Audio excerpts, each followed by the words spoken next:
అమ్మా ఏం చెప్తారమ్మా మీరు ఇప్పుడు ఎన్ని సంవత్సరాల నుంచి ఇక్కడ ఉంటున్నారు? 5 years నుంచి ఉంటున్నామండి మేము. 5 years నుంచి. ఎట్లా అనిపిస్తుంది మీకు? అంటే సడన్ గా వచ్చి మీ ఇల్లు ఊలగొడతాం ఏంటండి ఇప్పుడు మాకు అర్థం కావట్లేదు. మా భవిష్యత్తు ఏంటి? ఎవరు చూపిస్తారు మాకు రేపు భవిష్యత్తు? మా పిల్లల స్కూలు, మా ఆయన ఆఫీస్, ఇన్ని ముడిపడి ఉన్నాయండి. ఎందుకండి మమ్మల్ని ఇంత బాధ పెడుతున్నారు? మమ్మల్ని బాధ పెడితే మీకేం వస్తుంది అసలు? ఇప్పుడు ఇప్పటికి కూడా అండి మా ఆయన ఇంత దూరం ఆఫీస్కి వెళ్ళాలి, 10ంటికి డ్యూటీకి వెళ్ళాల్సిన ఆయన ఇప్పుడు పని మానుకొని దీనికోసం ఇంట్లో ఉన్నాడు ఆయన. రేపు ఆయన జాబ్ పోతే జీతం మీరు ఇస్తారా? నాకు నా పిల్లలకు తిండి మీరు పెడతారా? మా భవిష్యత్తుకు బాధ్యత మీరు మోస్తారా? పోయారు కదా. మరి అట్లాంటప్పుడు ప్రాజెక్టులు తెచ్చి మమ్మల్ని ఇంట్లో నుంచి వెళ్ళమని ఎందుకు అడుగుతున్నారు? మిమ్మల్ని ఏం చేసుకోవాలి ఈ ప్రాజెక్టులతో? మేము ఒక కామన్ మ్యాన్ కి ప్రాజెక్ట్ ఎందుకు? ప్రజాపాలన అని చెప్పి ప్రజల్ని ఉద్ధరించకపోయినా పర్లేదు సార్. వాళ్ళని ఉండి ఇళ్ళ నుంచి వెళ్ళగొట్టి వాళ్ళ భవిష్యత్తుని వాళ్ళ బాధ్యతని అన్ని తొక్కేసి నాశనం చేసేసి మమ్మల్ని మా భవిష్యత్తుని మాత్రం నాశనం చేయదు సార్ ప్లీజ్. ఇక్కడ ఉండే వాళ్ళు ప్రతి ఒక్కరు కూడా ట్యాక్స్ పేయర్సే ఉన్నారు. సో అట్లా సార్ మా నుంచి గవర్నమెంట్కి ఏ ఆదాయం లేదా సార్?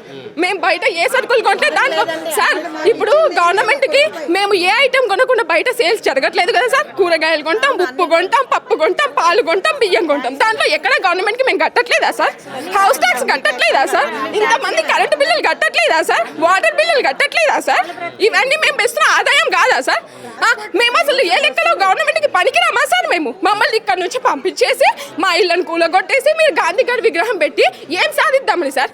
నాకు ఒకటి అర్థం కాదు సార్. ఇట్లా చేసి మన రాష్ట్రంలో ప్రజల్ని మనమే మన వాళ్ళ నుంచి వెళ్ళగొట్టేసి గాంధీ గారి విగ్రహం పెట్టేసి మీరు మిగతా రాష్ట్రాలకి ఎగ్జాంపుల్ ఎట్లా అవుతారు సార్? మీరు ఆదర్శ రాష్ట్రం అవుదాం అనుకుంటున్నారా? ఆదర్శ దేశం అవుదాం ఏమవుదాం అనుకుంటున్నారు సార్ మీరు? ఇప్పుడు చాలా మంది సార్, ఇప్పుడు మేము కాదు ఇక్కడున్న అందరు కూడా వాళ్ళున్న లాస్ట్ ఆఫ్ అమౌంట్ ఎన్పితో సహా తెచ్చి ఇక్కడ ఇన్వెస్ట్ చేసి ఇల్లు కొనుక్కున్న వాళ్ళు చాలా మంది. ఇంకా కొంతమంది లోన్లు పట్టుకుని ఉన్నారు. లోన్లు బయట అప్పులు లోన్లు చాలా మందికి ఉన్నాయి సార్. ఇప్పుడు నువ్వు ఇక్కడ నుంచి పంపించేస్తావు, మేము లోన్ ఎక్కడ కట్టుకోవాలి? ఇప్పుడు నువ్వు పంపించేస్తావు, మా డైలీ లైఫ్ స్టైల్ డిస్టర్బ్ అవుతుంది. ఇప్పుడు మేము లోన్ ఎక్కడ కట్టుకోవాలి? మా పిల్లలకి ఎక్కడికి తీసుకెళ్ళాలి? మేము ఎక్కడికి వెళ్ళాలి? ఎక్కడి నుంచి తీసుకురావాలి సార్? మేము ఎంతమంది రూపాయి కూడేసి ఇల్లు కొనుక్కున్నారమ్మా. ఇప్పుడు మీకు ఎక్కడ వేరే ప్లేస్ ఇస్తామంటే మాకు వద్దు సార్. అసలు ఎక్కడ ఎందుకు సార్? మాకు మమ్మల్ని ఉన్న చోట మమ్మల్ని వెళ్ళగొట్టేసి మళ్ళీ ఎక్కడో ఇస్తాం సార్. మాకు ఎక్కడ వద్దు, మాకు ఏ కాంపన్సేషన్ వద్దు. మా ఇల్లు మాకే కావాలి, మా ఇల్లు మాకే కావాలి. మేము ఇక్కడ నుంచి కదిలే ప్రసక్తే లేదు. మా ఇల్లు మాకే కావాలి సార్. ప్రజలను నాశనం చేసే ఈ ప్రాజెక్టులు ఏవి మాకు వద్దు సార్. రేవంత్ రెడ్డి గారికి చేసే విన్నపం ఒకటే సార్, ముఖ్యమంత్రి గారు మీరు